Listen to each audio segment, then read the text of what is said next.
20 minute 20 खबर में आपका स्वागत है। मैं हूं आपके साथ आरजू साईं। हम अगले 20 मिनट में आपको देश और दुनिया की 20 ऐसी खबरें बताने वाले हैं जो इस वक्त न केवल सुर्खियों में है बल्कि दिलचस्प और अहम भी हैं।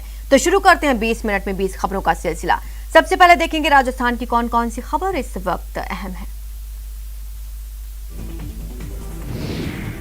कोटा संभाग के सबसे बड़े अस्पताल की ये हालत ये बताने के लिए काफी है कि यहाँ भारी बवाल हुआ था।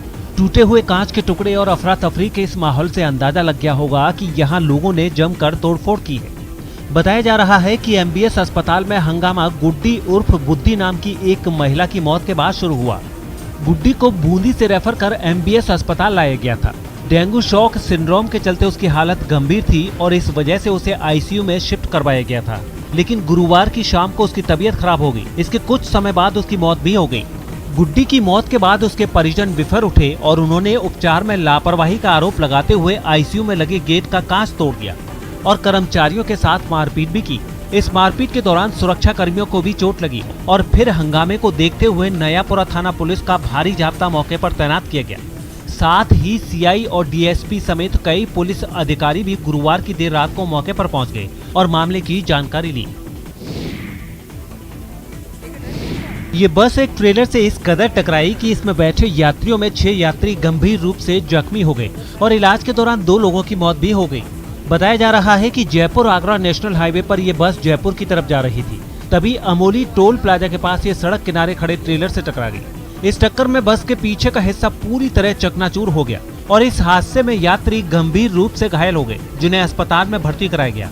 लेकिन जख्मी हुए लोगों में 2 लोगों की इलाज के दौरान मौत हो गई, जबकि 4 लोग अभी भी जिंदगी और मौत के बीच झूल रहे हैं। पुलिस का कहना है कि इस बस के ड्राइवर ने सड़क किनारे खड़े ट्रेलर को पहले तो टक्कर मारी और फिर उसने बस को भगाने की भी कोशिश की। हालांकि कुछ ही देर बाद बस ड्राइवर बस छोड़कर फरार हो गया। सूचना पर तत्काल मौके पर पहुंचे घायलों को इलाज के लिए अस्पताल हलेना लेकर आए। घायलों में से एक व्यक्ति की अस्पताल हलेना में मृत्यु हो गई। एक व्यक्ति को इलाज के लिए आरबीएम भरतपुर रवाना किया गया था, जिसकी भरतपुर अस्पताल में दौरान इलाज डेथ हो गई। 3 व्यक्तियों के सामान्य चोटें हैं, जिनका उपचार चल रहा है। लाल रंग की टी शर्ट और जीन्स में खड़े शख्स के चेहरे और उम्र पर मत जाइएगा, क्योंकि इसकी जितनी उम्र है उससे करीब करीब 1.5 गुना ज्यादा केस इसके ऊपर दर्ज है।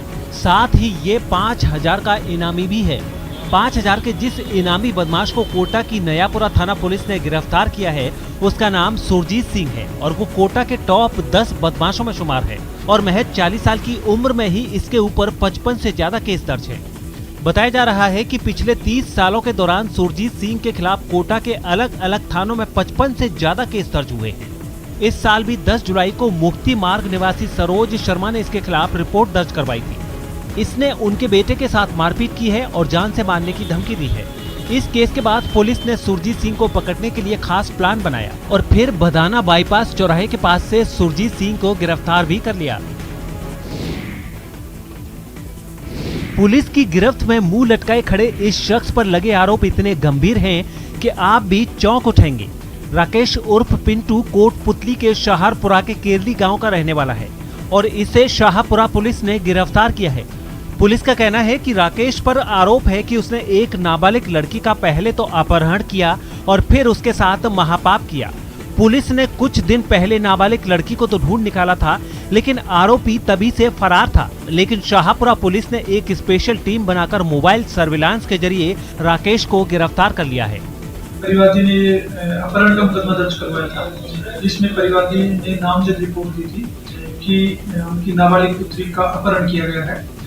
इसके पश्चात जो अपहर्ता है उनको दस्तयाब किया गया और अनुसंधान के दौरान ही ये जो प्रकरण है कि इसमें सामूहिक बलात्कार की धाराएं ऐड की गई और इसमें अनुसंधान के पश्चात राकेश जाट उर्फ पिंटू निवासी केरली इसको गिरफ्तार किया गया है।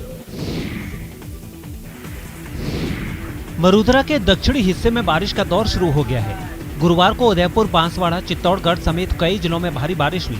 सर्वाधिक बारिश बांसवाड़ा के सज्जनगढ़ में 136 मिलीमीटर दर्ज की गई। वहीं डबोक में 23.8, चित्तौड़गढ़ में 30, भीलवाड़ा में 7, बाड़मेर में 3.5, अलवर में 2.5 मिलीमीटर बारिश हुई है। सड़कों पर सैलाब की ये तस्वीरें अजमेर की हैं, जहां शुक्रवार की सुबह झमाझम बारिश हुई। इस बारिश की वजह से मौसम तो सुहावना हुआ ही, कुछ देर के लिए सड़कों पर सैलाब भी आ गया। हालांकि इस सैलाब की वजह से लोग परेशान होने की बजाय खुश ही नजर आए। उधर पोखरण में भी गणेश चतुर्थी के मौके पर जमकर बारिश हुई है। इस बारिश की वजह से पोखरण के तापमान में भारी गिरावट दर्ज की गई है। मौसम विभाग की माने तो अगले 2 से 3 दिनों तक दक्षिणी राजस्थान के उदयपुर, डूंगरपुर, बांसवाड़ा, सिरोही, राजसमंद, चित्तौड़गढ़ और झालावाड़ में भी ऐसी ही बारिश होने की संभावना है। ये मेहुल है और इसके हाथ में एक खास बैसाखी है। ये बैसाखी इतनी खास है कि इसे बनाने की वजह से मेहुल को न केवल इंस्पायर अवार्ड से सम्मानित किया गया है, बल्कि उसे जापान जाने का भी मौका मिलने वाला है। झुंझुनू के कला पहाड़ी के रहने वाले मेहुल ने दिव्यांग लोगों के लिए जो बैसाखी बनाई है, उसमें छाता, mobile gripper, torch, power bank जैसी सुविधा है। और इन सुविधाओं की वजह से उन दिव्यांग लोगों को बहुत फायदा होने वाला है जो बैसाखी लेकर चलते हैं। बैसाखी के इस मॉडल की वजह से विज्ञान एवं प्रौद्योगिकी विभाग ने राष्ट्रीय इंस्पायर अवार्ड के लिए मेहुल का चयन किया है। मेहुल झुंझुनू के ढूंढलोद पब्लिक स्कूल का छात्र है। खास बात यह है कि मेहुल उन बाल वैज्ञानिकों में शामिल है जिसे जापान जाने का मौका मिलने वाला है। मेहुल का कहना है कि उसे इस बैसाखी का आइडिया उस वक्त आया था जब उसने स्टेशन पर एक दिव्यांग को बारिश में भीगते हुए देखा था। मैं एक बार सुबह पापा के साथ घूमने जा रही हूँ, जहाँ रास्ता में बारिश आ गई, जहाँ मैं तो साइड में रुक गया और एक आदमी रोड क्रॉस कर रहे हो, जना वो अपाई जो और बेका दोनों हाथ रुकेड़ा अगर भी साथ तो ही वो खोल कौन पातो, जना वो भीगतो क्रॉस कर रहे हो बिन जना। फिर मैं सोचो, फिर ढूंढियो कि अगर कुछ है कि चीज़ है, फिर मन मिलियो कि कुछ चीज़ है को नहीं। परमाणु नगरी पोखरण के लिए गुरुवार का दिन ऐतिहासिक और गौरवमयी रहा। वीरों के इस शहर में सत्यमेव जयते चौक का लोकार्पण किया गया। इसके साथ ही अशोक स्तंभ और राष्ट्रीय ध्वज का भी लोकार्पण किया गया। सत्यमेव जयते अशोक स्तंभ और राष्ट्रीय ध्वज के लोकार्पण के लिए आयोजित कार्यक्रम में बीएसएफ के जांबाज और पोखरण के आम लोग तो रहे ही, साथ ही मुख्य अतिथि के तौर पर राजस्थान सरकार के अल्पसंख्यक मामलों के मंत्री सालेह मोहम्मद भी मौजूद रहे। देश की सीमाओं की हिफाजत करने वाले सैनिकों की मौजूदगी में कैबिनेट मंत्री ने सेना के शौर्य, संयम और शक्ति को नमन किया। शक्ति स्थल के पास आयोजित इस भव्य कार्यक्रम में बीएसएफ की साइकिल रैली का भी फूल बरसाकर शानदार स्वागत किया गया। मैं समझता हूँ सीमावर्ती इलाकों में एक देशभक्ति का संदेश देने के लिए हमने ये बहुत बड़ा, मैं समझता हूँ, एक मैसेज आएगा पूरी दुनिया के अंदर। हम लोगों ने मिशन उठाया है देश के लिए, green India, fit India, clean India. वो संदेश गांव-गांव को हम देते हुए जा रहे हैं और युवाओं को प्रोत्साहित कर रहे हैं कि देश की सुरक्षा में अपना सहयोग दें। भरतपुर में गणेश चतुर्थी के मौके पर सिद्धि विनायक गणेश मंदिर में भक्तों का तांता लगा हुआ है। शुक्रवार की सुबह होते ही हजारों की संख्या में भक्त लाइन लगाकर सिद्धि विनायक गणेश जी के दर्शन करने के लिए अपनी बारी का इंतजार करने लगे थे। भक्तों के इस कदर भीड़ की वजह से सरकार की ओर से जारी की गई कोरोना गाइडलाइन की धज्जियां उड़ती नजर आई। वैसे मंदिर प्रशासन की ओर से पूरी तरह से गाइडलाइन की पालना करने के इंतजाम किए गए और भक्त भी मंदिर के अंदर तय नियम के हिसाब से बप्पा के दर्शन कर रहे हैं। लेकिन मंदिर प्रांगण के बाहर वो कोरोना नियमों का उल्लंघन करने से बाज नहीं आ रहे हैं। जानते हैं कोरोना है, पर कोरोना के बावजूद भक्ति आस्था की वजह से ये पूरा भीड़ आप देख पा रहे हैं। और मेरा कहना ये है कि भक्ति आस्था अपनी जगह सही है, पर कोरोना की गाइडलाइन लगाए रखनी चाहिए। मास्क और सोशल डिस्टेंसिंग हमेशा रहनी चाहिए। गुरुवार को जैसलमेर में भारत पाक बॉर्डर पर हाईवे पर रनवे के उद्घाटन समारोह के दौरान रक्षा मंत्री राजनाथ सिंह ने एयरफोर्स को medium range surface to air missile यानी MRSAM की पहली यूनिट सौंप दी। खास बात यह है कि medium range surface to air missile को जैसलमेर में वायुसेना के बेड़े में शामिल किया गया है। ये मिसाइल 70 किलोमीटर के दायरे में दुश्मन को मार गिराने में सक्षम है। इस सिस्टम में advance radar, command and control, mobile launcher और रेडियो फ्रीक्वेंसी सीकर के साथ इंटरसेप्टर भी है। आपको बता दें कि इस मिसाइल को defence research and development organisation यानी DRDO और इजराइल की IAI ने मिलकर तैयार किया है। इसमें भारत और इजराइल की अन्य डिफेंस कंपनियां भी शामिल हैं। MRSAM को भारत की तीनों सेनाओं और इजराइल की डिफेंस फोर्स इस्तेमाल करेगी। इसकी मारक क्षमता जबरदस्त है, 70 किलोमीटर तक की मार कर सकती है और पहली फायरिंग यूनिट जैसलमेर में इस वक्त जो है तैनात की गई है। चलिए अब देख लेते हैं कुछ अन्य राज्यों की खबरें। अफगानिस्तान में लगातार बदलती परिस्थिति के बीच प्रधानमंत्री नरेंद्र मोदी की अगुवाई में गुरुवार को ब्रिक्स देशों के प्रमुखों की बैठक हुई। इस बैठक में भारत समेत रूस, चीन, साउथ अफ्रीका, ब्राजील और भारत के नेताओं ने कई विषयों पर चर्चा की, जिसमें आतंकवाद की चुनौती और अफगानिस्तान के बदलते हालात का क्षेत्र में पड़ने वाले असर पर भी बात हुई। इस दौरान सभी देशों ने भारत की ओर से जताई गई आतंकवाद पर चिंता का समर्थन किया और एकजुट होकर काम करने की बात भी कही। भारत ने इस दौरान अपने बयान में बिना नाम लिए पाकिस्तान पर सीधा हमला किया और भारत की ओर से जारी बयान में कहा गया है कि क्रॉस बॉर्डर टेररिज्म अत्यंत चिंता का विषय है। इसके अलावा लश्कर-ए-तैयबा और जैश-ए-मोहम्मद जैसे आतंकी संगठनों को वहां की सरकार का समर्थन हासिल है, जो कि क्षेत्र की सुरक्षा और शांति के लिए हानिकारक है। रूस के राष्ट्रपति व्लादिमीर पुतिन ने अपने संबोधन में कहा कि हम में से कोई नहीं चाहता कि अफगानिस्तान में एक ऐसी जगह बने जो आतंकवाद और ह्यूमन ट्रैफिकिंग को बढ़ावा दे। केरल में निपाह वायरस के बढ़ते प्रकोप के बाद पड़ोसी राज्य तमिलनाडु का हेल्थ डिपार्टमेंट भी अलर्ट मोड पर आ गया है। निपाह वायरस पीड़ित लोगों के इलाज के लिए मदुरई के गवर्नमेंट राजाजी हॉस्पिटल में 25 बेडों का एक खास वार्ड भी बनाया गया है, जहां तमाम तरह की आधुनिक सुविधाएं उपलब्ध हैं। इस वक्त मदुरई में निपाह वायरस का कोई केस नहीं है, लेकिन केरल के हालात देखकर तमिलनाडु सरकार ने अभी से तैयारियां शुरू कर दी हैं। मदुरई में कोरोना वायरस इस वक्त कंट्रोल में है और यहाँ 50 से भी कम एक्टिव केस हैं। लिहाजा डॉक्टरों को ये अलर्ट जारी किया गया है कि वो निपाह वायरस को लेकर तैयार रहें। आपको बता दें कि निपाह वायरस से पीड़ित मरीजों के इलाज के लिए कुछ दवाइयाँ और पैलिएटिव केयर है।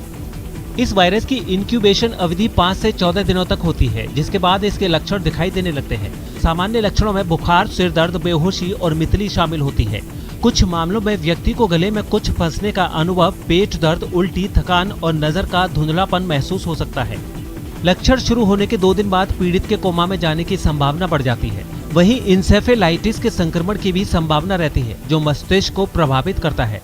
ऐसे में इस तरह की तैयारी लाजमी है ताकि कोरोना की तरह निपाह वायरस भी आउट ऑफ कंट्रोल न हो जाए।